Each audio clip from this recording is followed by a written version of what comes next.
연수께서 제가 하나님 나라 강의안에 대해서 하나님 나라에 대해서 말씀을 드린다고 지난주에 이야기하였습니다. 오늘 제목은 주보에도 나와 있듯이 하나님 나라와 사회라는 제목을 품고 있습니다. 제가 직접적으로 이렇게 얘기를 해볼게요. 여러분, 우리가 지금 듣는 이 하나님 나라 복음이 우리에게만 영향을 주겠습니까? 아니면은 공동체 사회, 이 대사회적인 모든 나라에 영향을 주겠습니까? 한번 생각해 보세요. 복음이 나에게만 필요한 것인가? 아니면 사회적으로 모든 이들에게 필요한 것인가? 역사적으로 해결하지 못한 단 한 가지의 문제가 있습니다. 이제 철학을 배우고 신학을 배우고 그러다 보면은 역사의 문제들을 훑게 돼요. 뭐 역사 얘기하니까 뭐 고등학교 역사 시간 생각하는데 전혀 그런 건 아니고, 역사에서 해결하지 못한 한 가지 문제가 있는데 그게 바로 무엇이냐? 불평등의 문제입니다. 불평등의 문제. 여러분, 그 아프리카의 아이티라는 나라 들어봤나요? 네. 예. 수해복구 우리나라에서 이제 가서 도와줬던 나라였어요. 근데 그 나라의 아이들이 너무나 배가 고프니까 뭘 먹냐면은 나무줄기 혹은 나무 밑에 있는 진흙을 으깨가지고 불에 구워가지고 먹는 진흙 쿠키라고 있어요. 노브랜드의 쿠키가 아니라 진흙 쿠키. 그것을 먹으면서 인터뷰를 하는 거예요. 너희들 뭐 먹니? 저희 쿠키 먹어요. 뭐로 만들었니? 이거 진흙으로 만들었어요. 맛있니? 맛이 없지만 이거 먹자 않으면 배고파 살 수가 없어요. 다시 말하면은 엄청난 가난에 있는 나라라는 것을 이야기 드리는 것입니다. 자, 여러분, 대한민국에 여러 가지 은어, 신주어들이 있는데 뭐 3포 세대, 5포 세대라는 말 들어보셨죠? 네. 예. 우리나라에서 또 유행하는 한동안 했던 단어가 금수저, 은수저, 흙수저. 자, 자기는 손들지 마세요. 자기는 금수저다. 마음속으로만 손드세요. 자기는 흙수저다. 마음속으로 손드세요. 예. 이 단어가 사실 우리나라의 계급을 나타내고 있다는 것은 여러분들이 너무나 잘 아실 거예요. 그렇죠? 뭐 고등학생, 중학생만 돼도 내 주변의 친구는 뭐 어디 뭐 기업의 뭐 사장님, 뭐 아들, 딸, 이건 벌써 주눅이 든단 말이에요. 아, 저 친구는 금수저구나. 아, 나는 흙수저네. 이런 괴리감과 박탈감이 우리 중고등학생, 청년 때에 엄청나게 느끼는 게 현실입니다. 현실이에요. 여러분, 3포 세대가 결혼과 연애와 출산을 포기한 걸 말해요. 이것이 지나서 5포 세대, 7포 세대가 됩니다. 나중에 인간관계와 그리고 자기가 뭘 해야 할지 희망까지 포기하는 것을 9포 세대라고 해요. 더 나아가서 이러한 건 포기도 의미가 없다. 그래 나온 게 M포 세대입니다. 모든 걸 다 포기하고 그냥 살아가요. 저는 오늘 여러분들에게 이 얘기를 드린 이유가 반대의 면도 우리가 살펴보길 원합니다. 지금 제가 아는 영상예술과 교수로 재직하고 있는 박지현 형제님이라는 분이 계세요.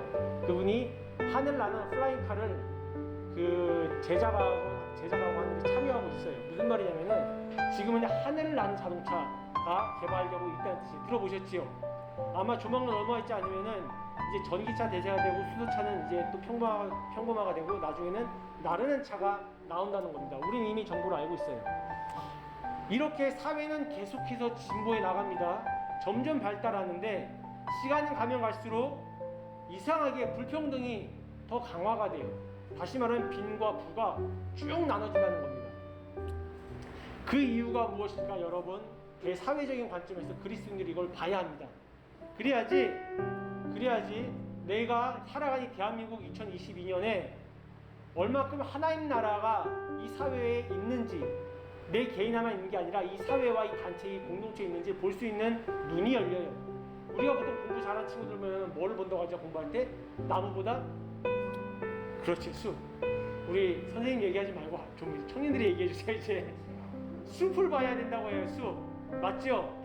성경도 여러분 디테일하게 다 본 나무도 중요하지만, 창세기, 출애굽기 나무도 보는 거 중요하지만 큰 숲을 봐야지 열려요.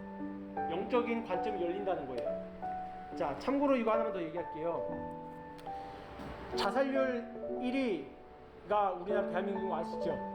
그 중에 청소년 자살률도 1위라는 거 아시죠? 전체 자살률 1위 우리나라 중에서 70% 원인이 뭔지 아세요? 예? 빈곤, 경제 문제예요. 경제 문제. 경제 문제. 자, 여러분 유튜브 키면은 어떤 내용이 대세로 나옵니까? 부동산으로 돈 잘 버는 법, 음식에서 돈 잘 버는 법, 그 지역 사업을 어떻게 돈 잘 버는 법, 다 돈을 잘 벌려고 얘기해요.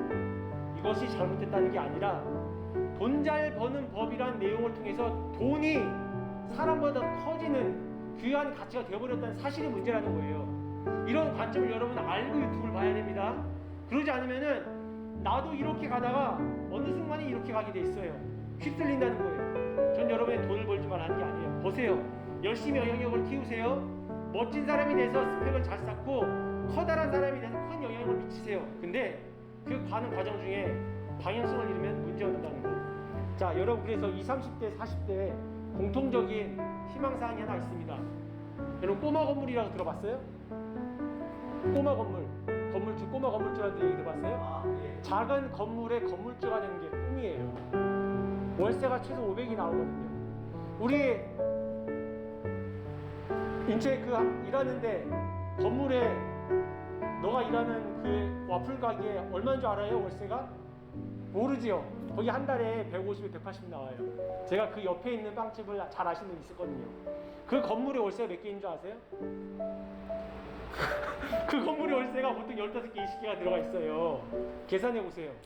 여러분 열심히 일 안 해도 건물주가 되면은 어때요? 휴건이가 좋아하는 해물짬뽕 하루에 30그릇 먹어도 문제 안 된다는 거예요. 엄청나지요? 이 30대, 40대까지, 50대까지 꿈이 꼬마 건물주가 되는 게 꿈인 거예요. 근데 여러분 20대만 그럽니까? 아니에요. 요즘 초등학생들도 꿈 뭐라고 하는 줄 아세요? 네, 건물주라고 해요. 엄청나죠? 저는 돈을 버는 관점과 생각을 얘기하는 것이 아니라 우리의 방향과 꿈의 설정이 거기에 꽂혀 있다는 것을 말하고 싶은 거예요. 여러분 대한민국의 20대 청년, 10대 우리 후반의 학생부들, 친구들 이런 문제를 어떻게 볼 것인가 성경에서 말하는 큰 대사회적인 관점을 알게 될 때 내가 여기서 어떤 삶을 지향하고 어떻게 준비해야 되는가를 깨닫게 되는 것을 저는 알게 됩니다. 오늘 말씀은 레위기 25장 8절에서 12절 말씀이에요. 이 말씀은 희년 말씀이라고 해요. 혹시 여러분 희년이라는 얘기 들어봤어요? 못 들어봤죠. 아마 구약 설교를 보통 많이 안 듣기도 하지만 생소한 이야기예요. 특히 레위기는 보통 사람들이 잘 안 읽어요. 왠지 아세요? 1장부터 맨 끝장까지 쭉 읽는데 어떤 내용이 나오냐? 법전에 관련된 얘기예요. 소를 하나 훔치면은 너는 그걸 2배로 갚을 것이요 돌로 쳐 죽일 것이니라. 이러한 율법에 관련된 얘기가 나오니까 자다가 읽다가 자요. 자기도 모르게 잠이 오는 성경책이 레위기예요. 그만큼 귀에 안 들어옵니다. 근데 제가 이 레위기의 희열 말씀을 이야기하는 목적을 얘기 드릴게요. 창세기는 여러분 대충 어떤 얘기인지 아시죠? 하나님이 믿음의 사람을 부르셔서 아담부터 노아하고 아브라함을 부르시는 장면이 쭉 나옵니다. 출애굽기는 뭐예요? 모세라는 인물을 그렇게 택하셔서 출애굽시키는 장면이에요. 그러면 레위기는 뭡니까? 율법에 관련된 이야기를 쭉 하면서 그 다음에 이렇게 지켜야지만이 너와 내가 관계가 하나가 된다는 걸 얘기해요. 그리고 창세기, 출애굽, 레위기, 신명기 뭐예요? 가나안 땅에 들어가기 전에 들어가서 나서 너희가 하나님을 떠나면 안 된다는 것을 모세의 설교가 나오는 이야기입니다. 민수기는 뭐예요? 가나안 땅에 들어가기 전에 전쟁 이야기가 쭉 나와요. 근데 이 사이에 레위기가 있다는 것, 이것은 뭐냐면은 너희가 나와 하나가 돼야 되는데 하나가 되는 방법을 기술하는 것을 나타내는 것이 레위기인데, 레위기의 전반부는 거룩한 제사에 대해서, 후반부는 거룩한 생활에 대해서 이야기해요. 여기 지금 후반부 25장이잖아요. 맞죠? 중요한 것은 25장의 희년인 명령이 무엇이냐? 바로 거룩한 생활을 할 때 너가 내 백성이 된다는 것을 하나님이 보여주고 싶은 거예요. 자, 근데 우리가 이렇게 보통 생각해요.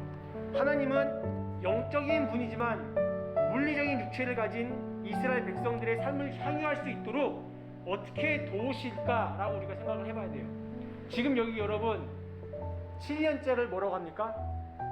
안식년이라고 하죠. 그래서 보통 목사님들이 7년을 사역하시고 뭐 하세요? 잠깐 외국에 나가시거나 큰 교회에서는 보통 쉬세요.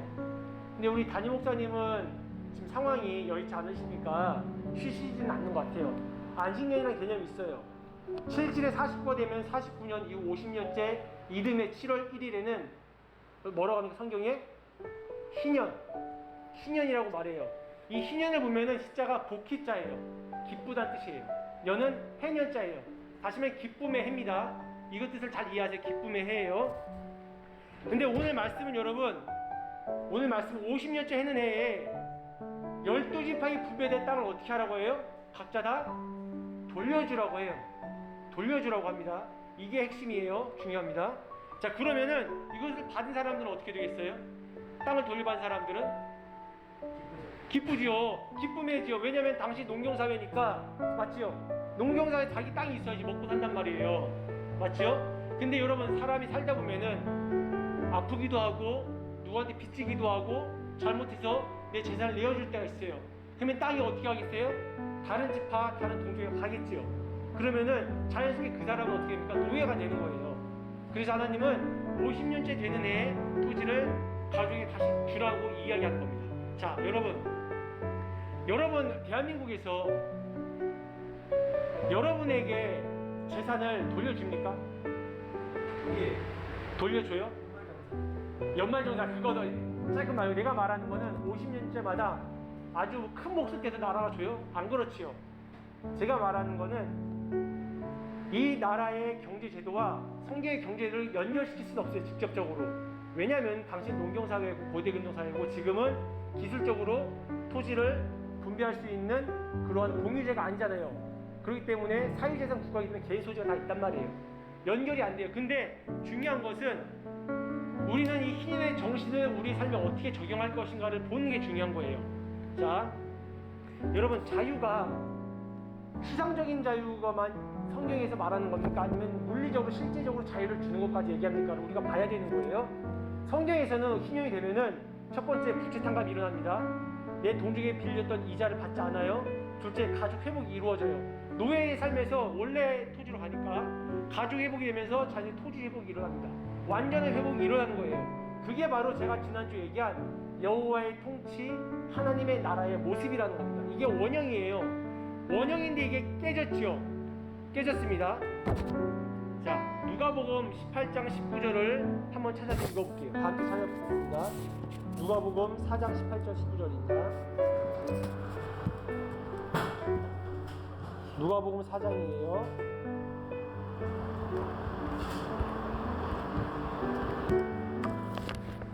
누가복음 4장 18절 19절.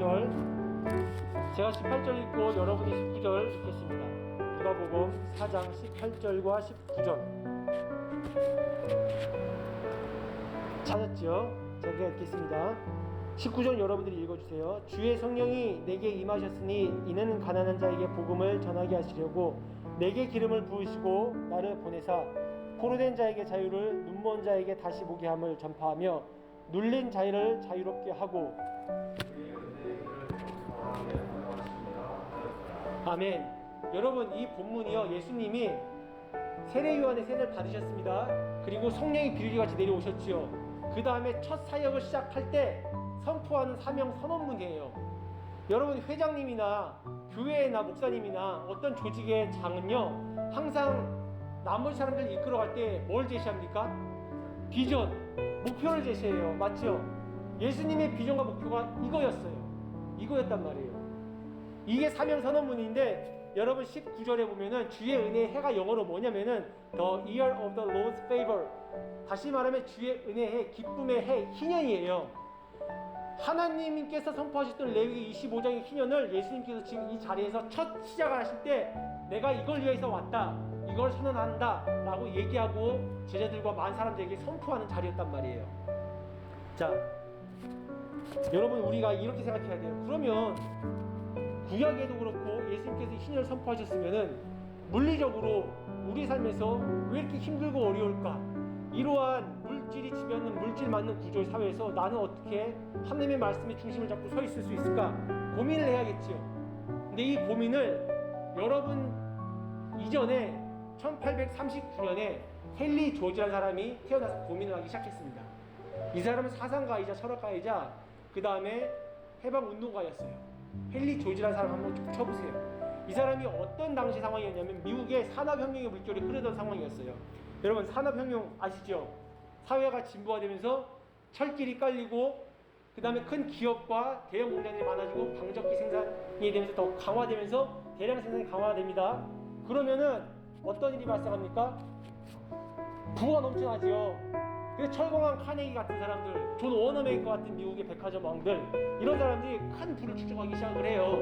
근데 중요한 거는 당시에 어린 여자아이들이 먹을 게 없어가지고 자신의 몸을 팔아가지고 먹고 있는 모습을 헨리 조지가 보게 됩니다. 그러고 나서 고민을 해요. 왜 이렇게 미국이 유럽의 모든 물결을 통해 미국이 진보하고 발달하기 시작하는데, 그때 당시 미국이 거의 중심이었다고 봐요. 그렇게 산업이 발달하는데 이렇게 가난한 사람들은 한참 가난해서 굶어 죽거나 길거리 쓰러지고 죽는가에 대한 엄청나게 고민을 하게 됩니다. 그러면서 그는 어디서 이 답안을 찾아가면은 바로 구약의 희년에서 그 답을 찾게 돼요. 자, 제가 결론만 이야기하고 그 다음 주부터 하나씩 풀어 설명을 하겠습니다. 헨리 조지가 했던 가장 강력한 해결 방안이 뭐였냐? 그것은 사람이 살아가는 데 있어 이렇게 어려움이 살 수밖에 없는 게 바로 토지 문제라고 얘기해요. 토지 문제.